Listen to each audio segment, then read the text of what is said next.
So hi! Welcome and welcome back to my YouTube channel, and for today's tutorial, ituturo ko sa inyo kung paano nga ba mag-register ng saya ALL50 sa ating Smart and TNT SIM. But first, kindly subscribe to my channel and don't forget to hit the subscribe button and the bell to notify you for my new updates. And upon learning more, just keep on watching and let's start.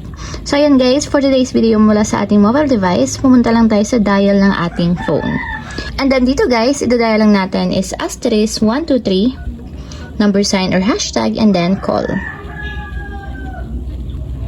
So after yan guys, dito ang pipiliin natin is yung number 3. So saya all yung pipiliin natin.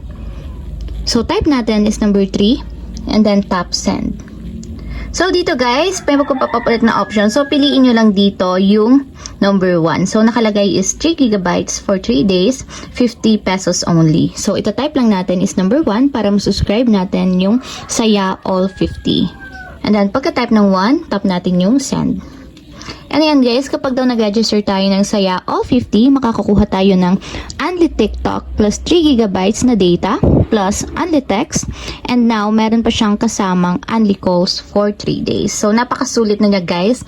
Worth of 50 pesos lang. So, para masubscribe natin yung saya ALL50, type lang natin is number 1 para masubscribe and then tap send. So, ayun lang guys, ganun lang kasimple kung paano nga ba mag-register ng saya ALL50 sa ating Smart and TNT SIM. If you have a question, kindly comment down below and don't forget to hit the subscribe button and the bell to notify you for my new updates.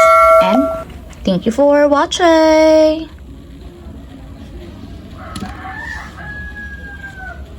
Living life, every day, late at night, not okay.